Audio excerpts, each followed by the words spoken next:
Wahyu 19 ayat 6 sampai 7.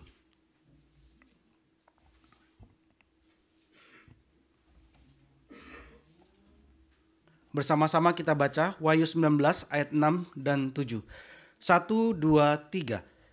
Lalu aku mendengar seperti suara himpunan besar orang banyak, seperti desau air bah dan seperti deru guru yang hebat. Katanya, haleluya, karena Tuhan Allah kita yang maha kuasa telah menjadi Raja. Marilah kita bersukacita dan bersorak-sorai dan memuliakan Dia. Karena hari perkawinan anak domba telah tiba dan pengantinnya telah siap sedia. Mari kita menundukkan kepala kita, kita berdoa.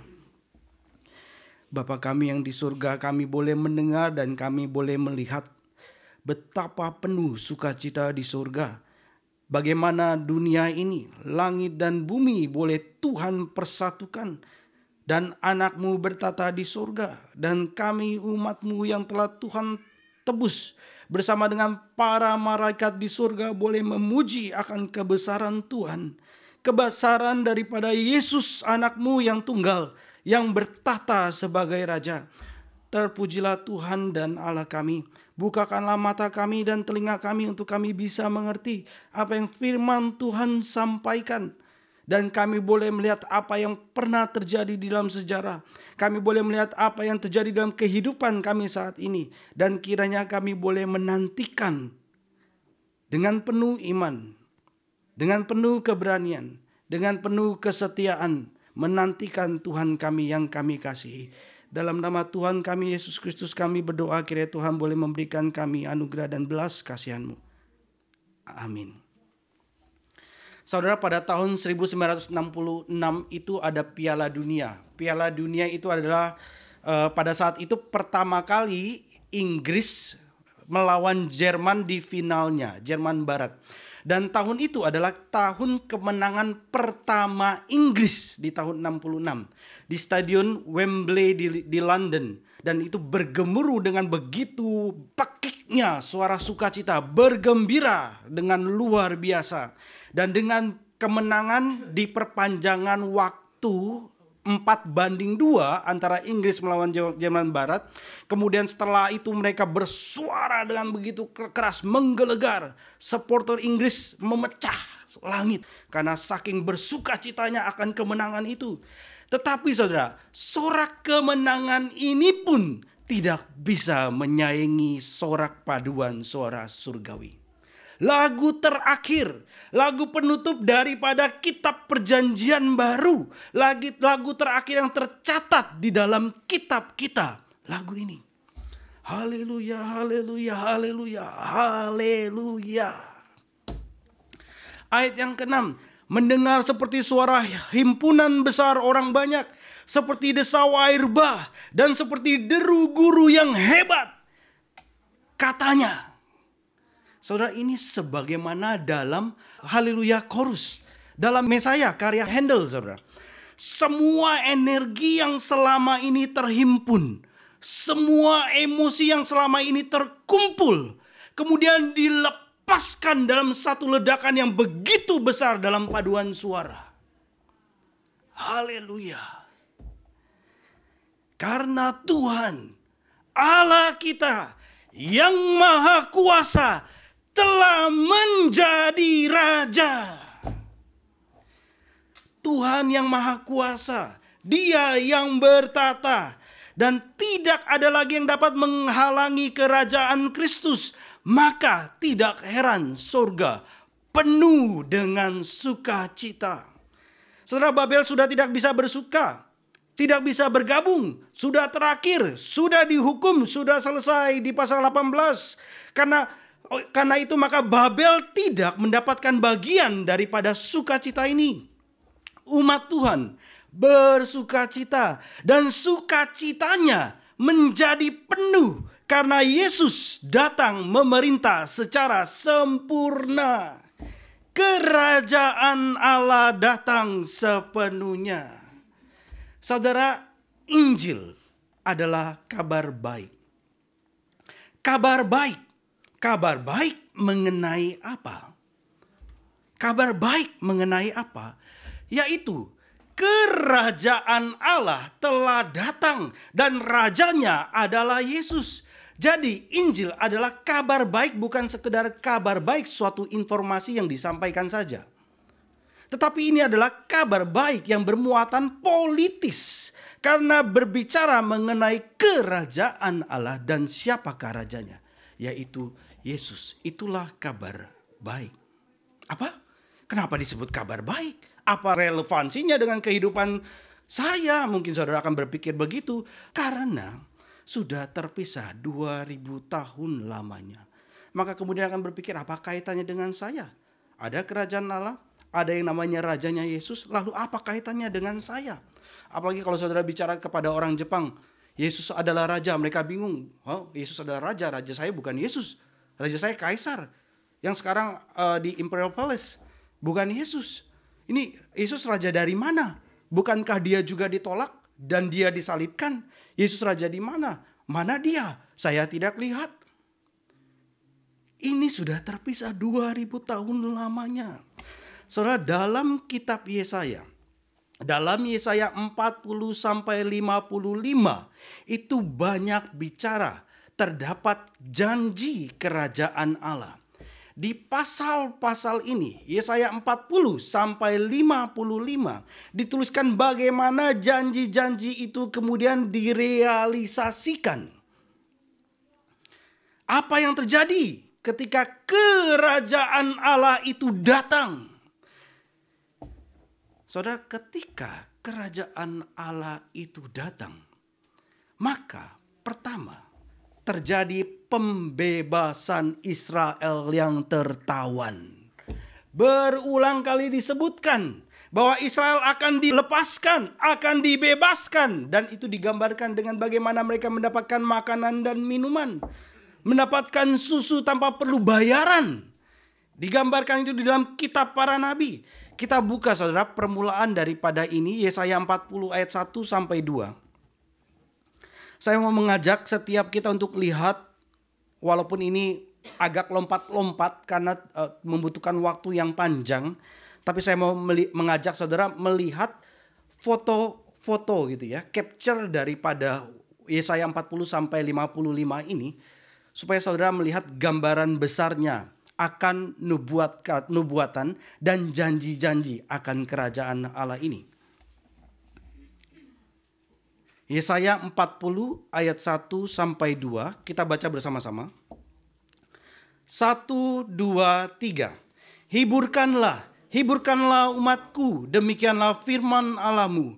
Tenangkanlah hati Yerusalem dan serukanlah kepadanya bahwa perhambaannya sudah berakhir, bahwa kesalahannya telah diampuni, sebab ia telah menerima hukuman dari tangan Tuhan 2 kali lipat karena segala dosanya. Saudara, ayat ini adalah awal dari penghiburan dan pembebasan bagi Israel yang akan datang. Ayat ini memberikan harapan bahwa masa penderitaan mereka telah berakhir.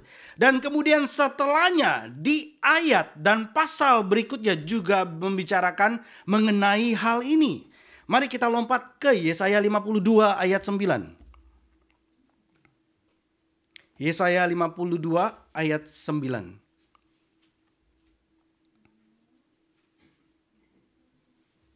Sekali lagi bersama-sama. 1, 2, 3. Bergembiralah, bersorak-sorailah bersama-sama, hai reruntuhan Yerusalem, sebab Tuhan telah menghibur umatnya, telah menebus Yerusalem. Saudara, ayat ini menggambarkan sukacita besar karena Tuhan telah menebus Yerusalem. Dan bukan itu saja, saudara lihat di Alkitab saudara, ayat yang 9 tadi ya.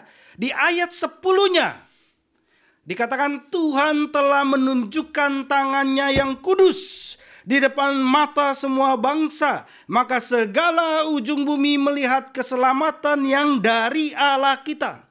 Jadi setelah Israel dibebaskan, bahkan kemudian pembebasan Israel itu kemudian ditunjukkan kepada seluruh bangsa di segala ujung bumi.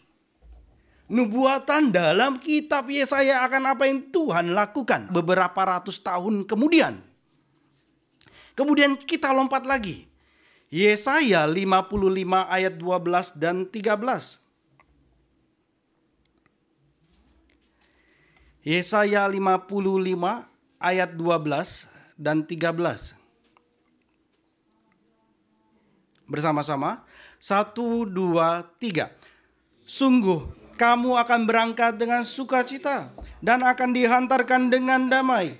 Gunung-gunung serta bukit-bukit akan bergembira dan bersorak-sorai di depanmu. Dan segala pohon-pohonan di padang akan bertepuk tangan.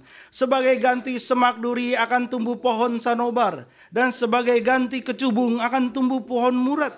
Dan itu akan terjadi sebagai kemasyuran bagi Tuhan. Sebagai tanda abadi yang tidak akan lenyap. Dan ini juga adalah gambaran tentang pembebasan Israel yang penuh dengan sukacita. Dan ini adalah nubuatan dalam Yesaya akan apa yang terjadi ketika Mesias itu datang. Dan perhatikan apa yang terjadi ketika Mesias datang. Ketika Yesus datang, dia bersama dengan para murid. Lalu Tuhan Yesus menceritakan sebuah kisah seorang anak yang hilang. Suatu kisah yang sangat dekat dengan kita, bukannya? Bagi kita di zaman ini adalah kisah pertobatan dan pengampunan. Ya kan ya?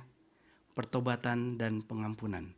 Tetapi bagi para pendengar pertama, kisah anak yang hilang ini punya makna yang lebih luas dan lebih dalam.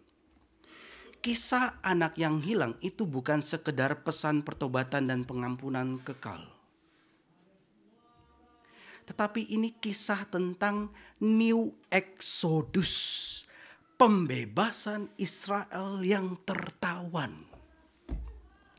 Berita kerajaan Allah, berita yang bermuatan politis.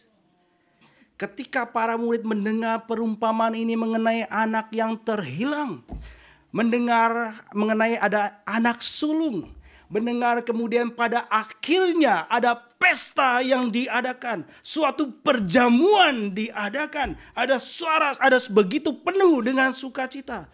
Itu bukan sekedar berita pertobatan dan pengampunan kekal, tetapi itu bicara pembebasan yang Tuhan adakan. Pembebasan Israel yang tertawan. Kalau dulu ada Exodus, orang Israel diperbudak di Mesir, ditawan di Mesir, dan mereka berteriak kepada Tuhan, memanggil Allah di dalam penderitaan dan perbudakan mereka. Lalu Tuhan menyelamatkan mereka, mengeluarkan mereka untuk kemudian datang kepada Allah, bertemu dengan Allah dengan tangannya yang kudus, dengan tangannya yang kuat. Tuhan yang maha kuasa. Tuhan lakukan itu. Terjadilah Exodus. Tetapi saudara, ketika Yesus menyampaikan ini, kita tidak tahu apa kaitannya. Bagi para murid, mereka tahu kaitannya. Ya, mereka lihat ke belakang apa yang terjadi. Orang Israel keluar dari Mesir menuju Kanaan dalam pimpinan Tuhan. Dibebaskan Tuhan, mereka bersukacita. Lalu apa yang terjadi? Mereka melihat dulu bangsa Israel ditawan oleh Babel dalam pembuangan. Dan kemudian Tuhan membebaskan mereka. Kemudian mereka bisa kembali ke tanah perjanjian, ke Yerusalem. Dan membangun kembali. Saudara, anak bungsu adalah pemungut cukai dan orang-orang berdosa yang makan bersama dengan Tuhan Yesus. Dan anak sulung adalah orang Farisi dan ahli-ahli Taurat. Anak yang hilang. Anak yang bungsu, ini kan ceritanya kemudian dia kembali ke rumah bapaknya kan ya. Dia setelah mengalami penderitaan, dia berdoa, dia teringat akan bapaknya. Dia kembali. Ini apa saudara? Anak yang hilang kembali ke rumah bapaknya. Itu adalah simbolisme dari Exodus. Dari Mesir, perbudakan, keluar, datang kepada bapaknya. Istilah Bapa itu bukan istilah yang pertama kali dipakai dalam perjanjian baru. Yesaya juga memanggil Allah sebagai Bapa. Orang Israel dikatakan kamu anakku. Anakku artinya Tuhan adalah Bapanya. Israel dikeluarkan untuk kemudian datang ke hadapan Tuhan memanggil dia sebagai Bapa. Saudara, ini adalah simbol perjalanan Israel yang dulu pernah keluar dari perbudakan Mesir dan kemudian berusaha kembali kepada Tuhan. Dan dalam perbudakan kemudian mereka memanggil Allah sebagai Bapa mereka. Kisah seorang anak yang pergi dari rumah dan berakhir dalam kemiskinan. Dan kemudian mengingatkan pendengar mula-mula akan keadaan Israel yang pernah jatuh dalam perbudakan di Mesir, di Babel, dan sekarang di dalam perbudakan dan penjajahan Romawi. Ketika mendengar kisah ini, apa yang diharapkan oleh para murid? Mereka rindu. Mereka rindu kembali kepada Bapa. Kenapa mereka bisa rindu? Karena mereka lihat realita saat ini sedang dalam jajahan daripada Romawi. Kembali ke rumah Bapa itu adalah gambaran pembebasan dari perbudakan. Dan Daud berkata dalam Mazmur 23. Dan yang ayat paling terakhir dikatakan, kebajikan dan kemurahan belaka akan mengikut aku seumur hidupku. Dan aku akan diam dalam rumah Tuhan sepanjang masa. Bicara menghampiri Tuhan, bicara datang kepada Tuhan, bicara pembebasan yang sempurna di hadapan Tuhan. Saudara, ketika para murid bersama dengan Yesus, mereka menyadari bahwa mereka dalam jajahan Roma, lalu mereka ingin lepas dari perbudakan Roma. Orang-orang Yahudi pun demikian, mereka ingin bebas. Dan apa yang Yesus lakukan? Yesus melakukan hal yang lebih esensial dan jauh lebih besar.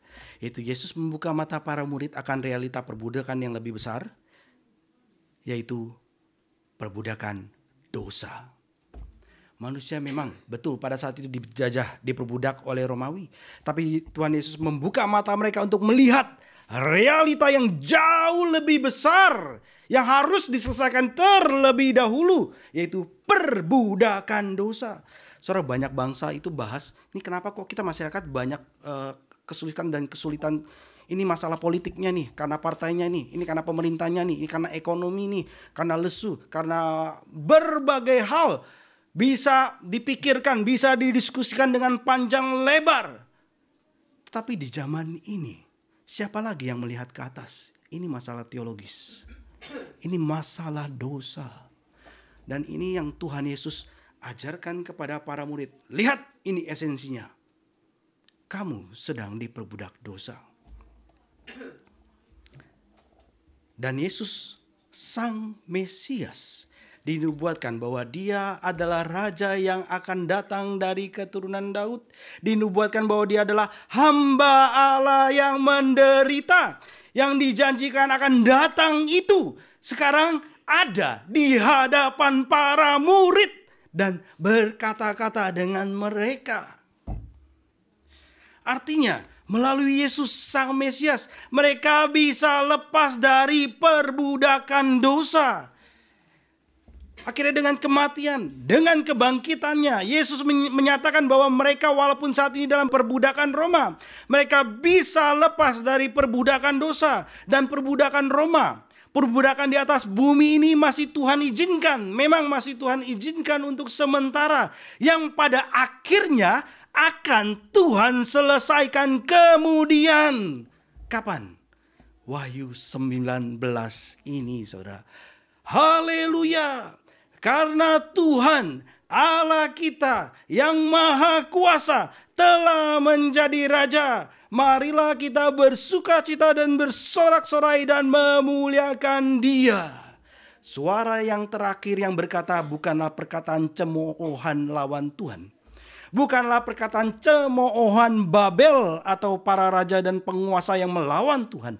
Perkataan yang terakhir adalah puji-pujian umat Tuhan yang memuji dan memuliakan Tuhan. Dan berakhirlah sejarah dunia ini. Saudara, orang Israel diperbudak Mesir dan Babel. Para murid melihat dirinya diperbudak Roma. Bagaimana dengan saudara? Saudara tidak diperbudak sebagaimana orang Israel ataupun para murid. Saudara tidak diperbudak oleh Jepang, bukan? Oleh pemerintah Indonesia? Dengan kenyataan saudara ada di tempat ini, saudara tidak diperbudakkan ya. Karena begitu bebas kita bisa mengabarkan Injil. Begitu bebas kita bisa berelasi, bisa bekerja, membeli, makan, minum, pakai, mengumpulkan uang, kita bisa bebas melakukan apa yang kita inginkan. Tetapi saudara sangat mungkin diperbudak oleh yang lebih besar, yang lebih daripada sekedar batasan negara dan wilayah. Saudara diperbudak oleh dosa. Ketika Tuhan Yesus membawakan perumpamaan tentang benih yang ditaburkan, di dalam yang ketiga itu ada benih yang ditaburkan, kemudian semak menghimpit sehingga dia tidak bertumbuh. Ingat kan ya? Dan di kitab yang lain bicara hal yang sama, yang ketiga ini. Selain ini dihimpit, yaitu bicara mengenai kenyamanan hidup yang membuat dia tidak bertumbuh. Satu koin dua sisi. Saudara tidak diperbudak oleh pemerintah, tapi sangat mungkin saudara diperbudak oleh dosa. Tetapi saudara, kerajaan Allah telah datang dan rajanya adalah Yesus. Daripadanya sajalah saudara bisa mendapatkan kebebasan saudara. Daripada sajanya lah saja saudara mendapatkan keselamatan saudara, dan itu tidak dari tempat yang lain. Dari Yesus saja. Karena dia yang berkuasa. Dan kemudian bukan itu saja, dia pun memberikan kuasa kepada saudara yang datang kepadanya. Saudara, ketika saudara telah dibebaskan, saudara telah diselamatkan, saudara pun bisa berdoa. Ketika saudara sudah dipersatukan, saudara sekarang sudah tidak diikat lagi dengan sesak nafas karena pergumulan dosa. Kemudian saudara sekarang bisa berdoa. Saudara bisa datang ke hadapan dan memanggil Allah sebagai Bapa. Dan saudara bisa berdoa agar Tuhan pun boleh terus mengerjakan pekerjaannya untuk penebusan seluruh ciptaan. Dan Tuhan memakai manusia yang telah ditebusnya terlebih dahulu.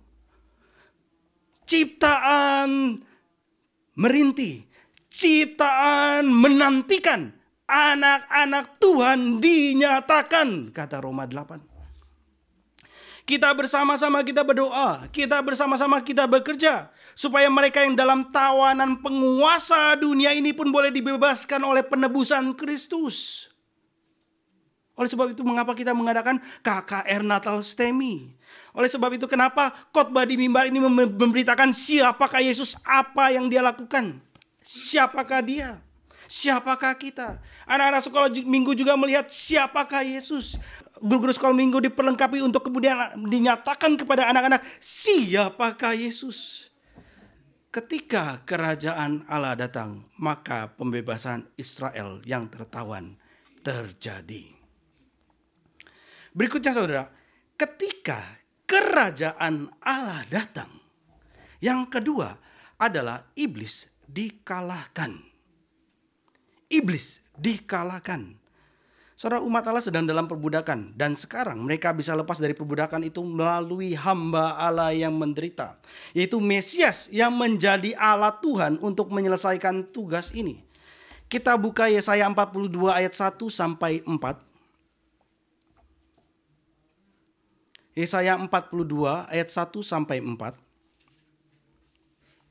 Saudara ikuti ya, saya baca, saudara ikuti, dan saya nanti akan jelaskan sedikit-sedikit.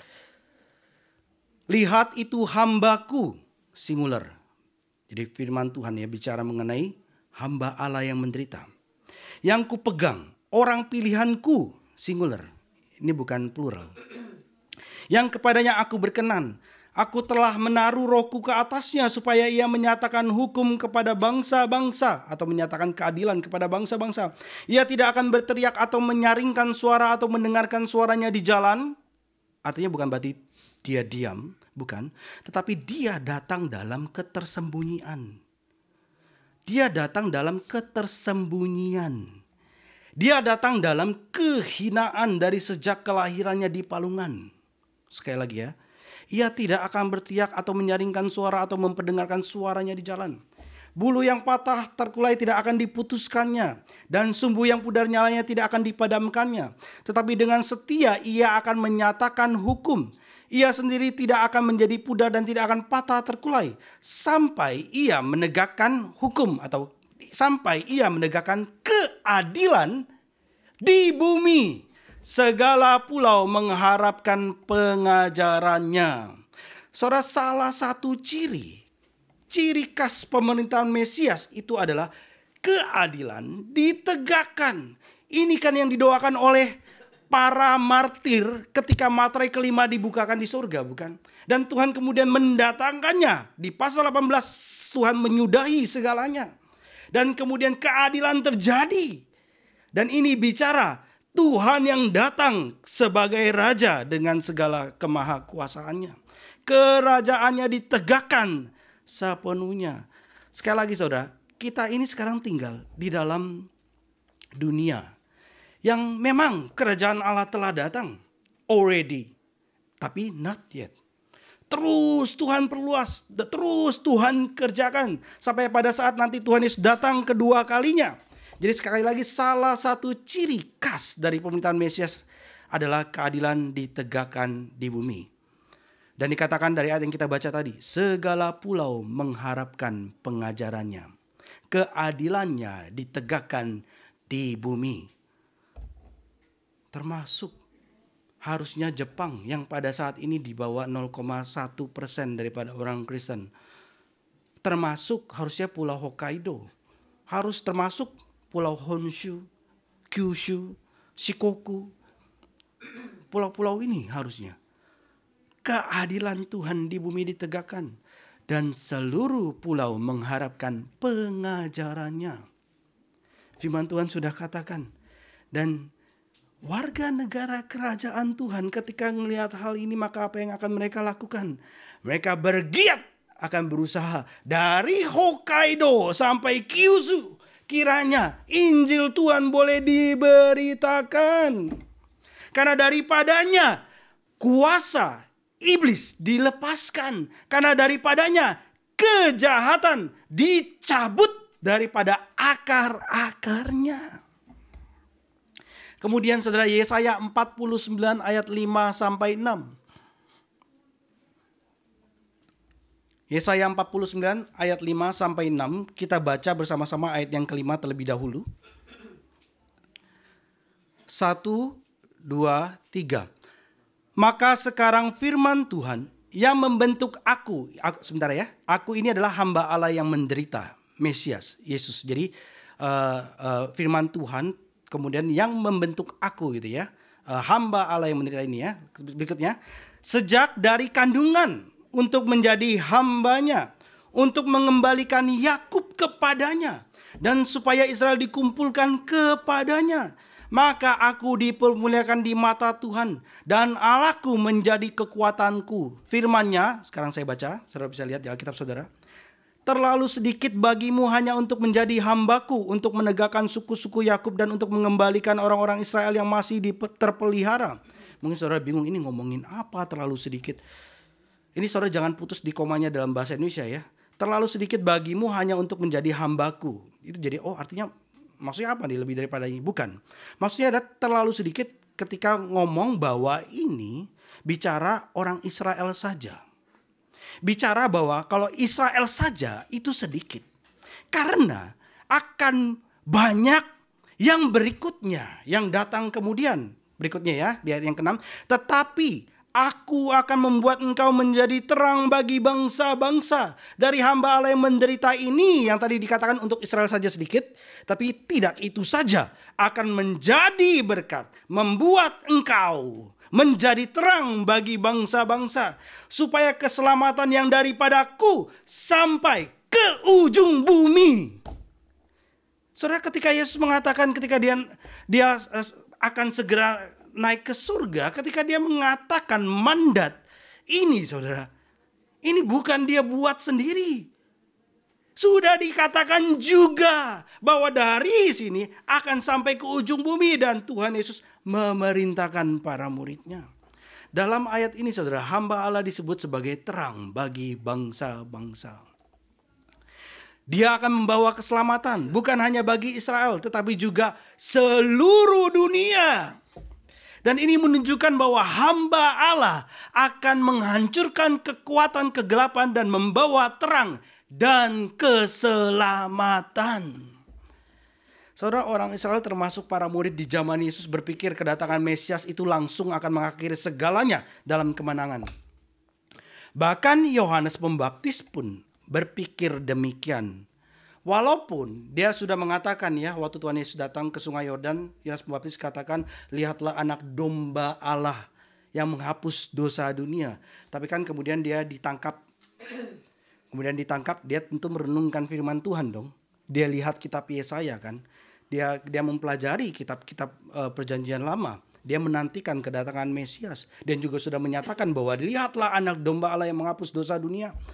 Dia dipenjara. Kemudian apa yang terjadi? Dia renungkan firman Tuhan. Loh, kok ini kayaknya gak klop ya? Karena firman Tuhan mengatakan yang buta celik, yang lumpuh bisa berjalan, orang dalam tawanan dilepaskan. Tetapi saya pada saat ini sedang dalam tawanan. Kok saya tidak dilepaskan? Dia utus murid-muridnya untuk tanya kepada Tuhan Yesus, apakah engkau Mesias yang kami nantikan itu? Lalu Tuhan Yesus bilang kepada para murid, sampaikan kepadanya bahwa orang yang buta melihat, orang yang lumpuh berjalan. Terus kemudian Tuhan Yesus nggak ngomong bahwa orang yang dalam tawanan itu dilepaskan. Sesuatu yang cukup untuk Yohanes Pembaptis, ya cukuplah untuk Yohanes Pembaptis.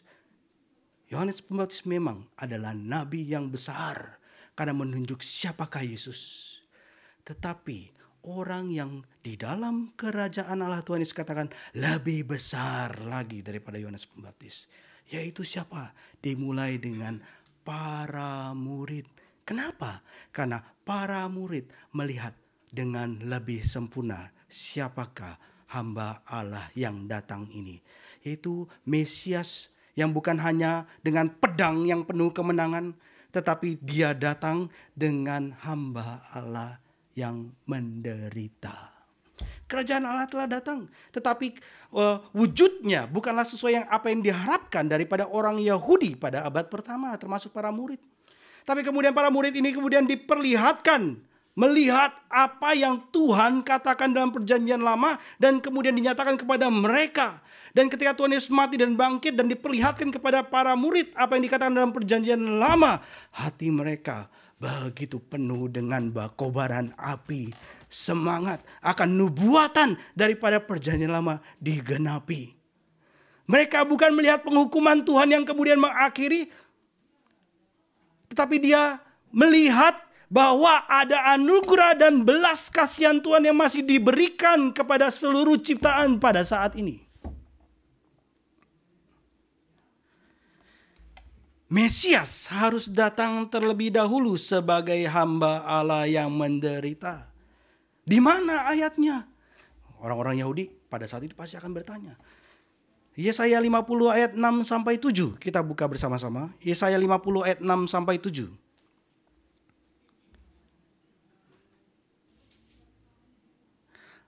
Aku memberi punggungku kepada orang-orang yang memukul aku, dan pipiku kepada orang-orang yang mencabut janggutku. Aku tidak menyembunyikan mukaku ketika aku dinodai dan diludahi.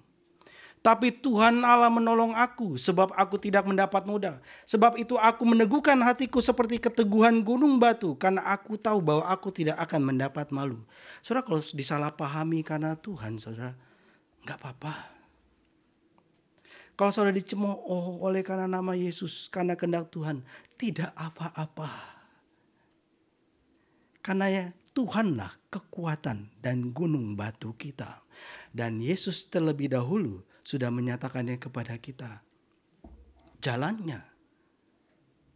Saudara, untuk menyelesaikan misi Allah yang adalah Bapaknya, Mesias akan menghadapi penindasan. Mesias akan dicemooh, Mesias akan diludahi. Tetapi melalui penderitaannya ini, akhirnya kemenangan didatangkannya. Suatu jalan yang aneh, yang asing bagi orang-orang Yahudi. Suatu jalan yang tidak bisa dimengerti oleh dunia. Karena dunia berpikir angkat senjata, kita hajar, kita lawan. Ketika dibunuh, bunuh lebih lagi. Ketika dirudali, rudali lebih lagi. Yang ada adalah seperti itu. Tetapi hikmat Allah menyatakan melalui penderitaan Kristus akhirnya kemenangan didatangkan. Kita lihat Yesaya 52 ayat 13 sampai 15. Saudara, kalau ada waktu baca perlahan dari Yesaya 40 sampai 55. Yesaya 52 ayat 13 sampai 15. Bersama-sama ayat 13 terlebih dahulu ya. 1, 2, 3. Sesungguhnya hambaku akan berhasil. Ia akan ditinggikan, disanjung dan dimuliakan. Seperti banyak orang akan tertegun melihat dia, begitu buruk rupanya. Saudara waktu baca bingung gak ya? Tadi bilang akan berhasil, ditinggikan, disanjung, dimuliakan. Tapi kemudian di ayat 14 begitu langsung muncul begitu buruk rupanya. Nggak aneh kah? Aneh kan ya harusnya ya. Kita lihat lagi ke ayat yang ke-13. Sesungguhnya hambaku akan berhasil. ESV itu tulis he shall act wisely. Hambaku akan bertindak dengan bijaksana. Ia akan ditinggikan, disanjung dan dimuliakan. Seperti banyak orang akan tertegun melihat dia. Selanjutnya, begitu buruk rupanya bukan seperti manusia lagi. Dan tampaknya bukan seperti anak manusia lagi. Demikianlah ia akan membuat, sama-sama, tercengang banyak bangsa. Raja-raja akan mengatupkan mulutnya melihat dia. Sebab apa yang tidak diceritakan kepada mereka akan mereka lihat. Dan apa yang tidak mereka dengar akan mereka pahami. Betul sekali Tuhan gitu ya waktu baca ini ya. Betul ya. Apa yang tidak diceritakan kepada mereka, mereka lihat. Apa yang tidak mereka dengar, mereka pahami. Karena Tuhan Yesus yang kemudian membukakannya. Apa ini? Saudara, di dalam Septuaginta ayat yang ke-15 ini perhatikan. Demikianlah ia akan membuat tercengang. Ini terjemahan dari Septuaginta, bahasa Yunani. Tercengang, bahasa Indonesia kita pakai itu. Tetapi di dalam Masoretic text, di dalam bahasa Ibrani itu pakai kata naza. Sprinkle, memercikkan. Jadi sebenarnya ayat 15 ini dalam konteks Hebrew, orang Ibrani adalah begini. Walaupun Tuhan Yesus tahu juga ya perbedaan ini ya. Demikianlah ia akan memercik banyak bangsa. Dan kalau saudara perhatikan kata memercik ini di dalam perjanjian lama. Memercik ini dipakai berkaitan dengan darah. Memercik ini berkaitan dengan darah. Di kitab Keluaran, di kitab Leviticus Imamat. Itu ketika dikatakan memercik dengan kata naza ini berkaitan dengan darah. Ia akan memercikkan darah bagi banyak bangsa.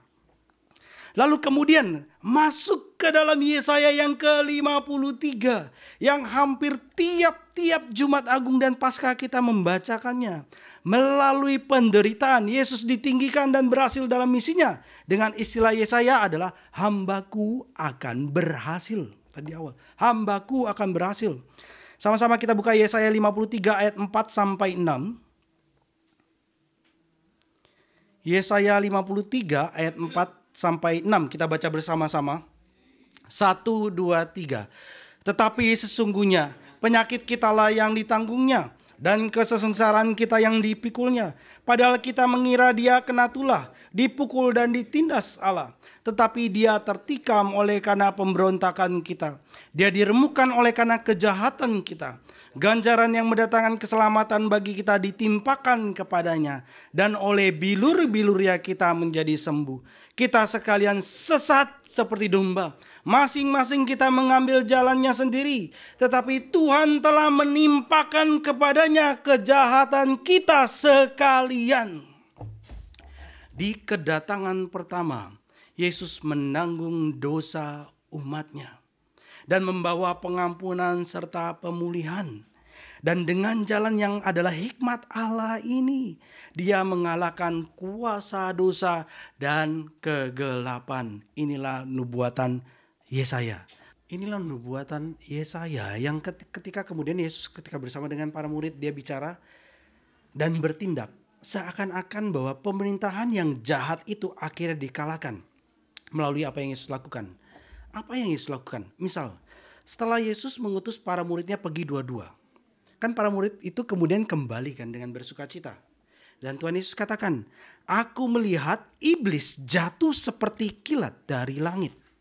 Ini murid walaupun belum melihat, karena ngikutin apa yang Tuhan Yesus katakan, mereka sedang melakukan kehendak Tuhan. Mengabarkan berita datangnya kerajaan Allah. Kan makanya bertobatlah sebab kerajaan Allah sudah dekat. Itu kan beritanya kan yang disampaikan.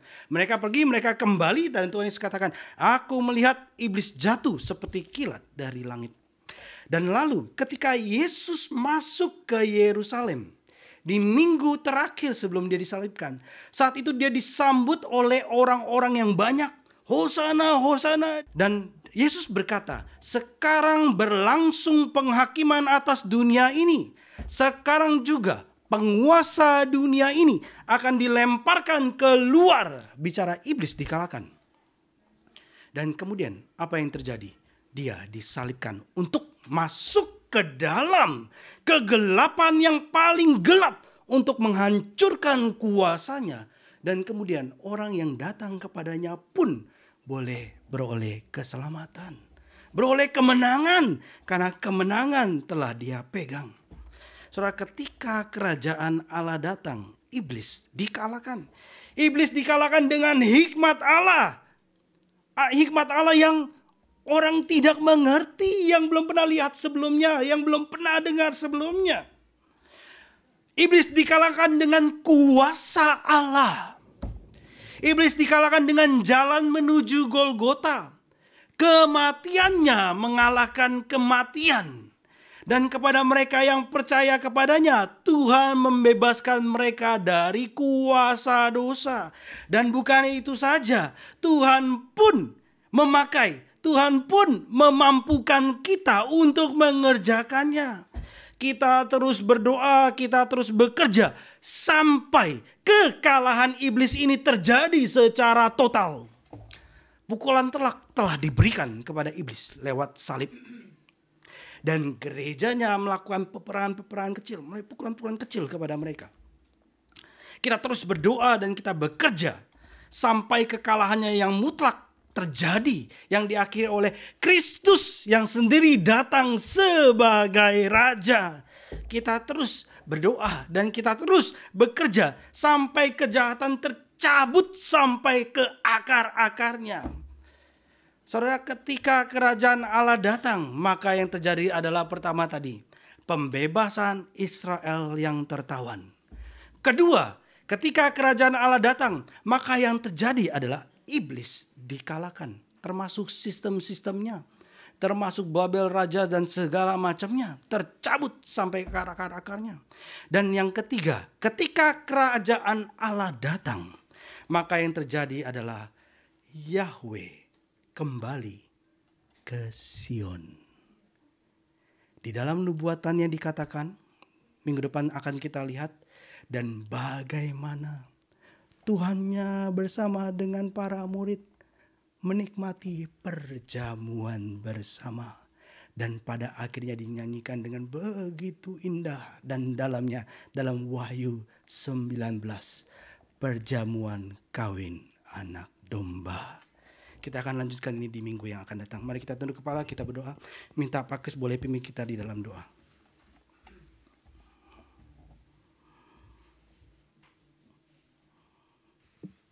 Mari kita berdoa. Sekali lagi kami bersyukur kepada Engkau ya Tuhan atas firman-Mu. Betapa besar kasih setia-Mu ya Tuhan. Engkaulah Allah yang sungguh-sungguh menggenapi segala apa yang Engkau rancangkan. Engkau yang menggenapi apa yang Engkau janjikan ya Tuhan. Dan kami melihat semuanya itu berpuncak ketika Engkau memberikan anak-Mu yang tunggal untuk masuk ke dalam dunia, hidup di dalam ketaatan dan mati di atas kayu salib. Siapakah di antara kami yang dapat membebaskan diri daripada dosa-dosa kami ya Tuhan? Tiap-tiap hari bahkan dari sejak kami ada di dalam kandungan ibu kami ya Tuhan. Kami adalah manusia yang hina, yang tercela, yang kecondongan hatinya adalah melakukan hal yang jahat. Tetapi bersyukur kepada Allah sebab Tuhan tidak meninggalkan kami sendiri. Sebab Engkau telah memberikan anak-Mu ya Tuhan untuk membebaskan kami. Dialah yang menanggung segala murka Allah. Dan kami boleh dikembalikan untuk menjadi milik Tuhan. kesayangan Tuhan. Betapa kami mengucap syukur ya Tuhan untuk anugerah-Mu yang sebenarnya kami tidak layak untuk mendapatkannya. Biarlah kami boleh mempersembahkan hidup kami ya Tuhan, untuk sungguh-sungguh berjuang dan menghidupi identitas kami sebagai warga negara kerajaan surga. Memproklamasikan akan datangnya kerajaan Allah dan siapakah Raja kami ya Tuhan, yaitu Yesus Kristus. Dan biarlah hidup kami boleh senantiasa mempermuliakan nama-Mu dan menjadi harum oleh karena Tuhan yang boleh terus menuntun kehidupan setiap kami dan menguduskan kami. Di dalam nama Tuhan Yesus Kristus penebus dan juru selamat kami yang hidup kami berdoa. Amin.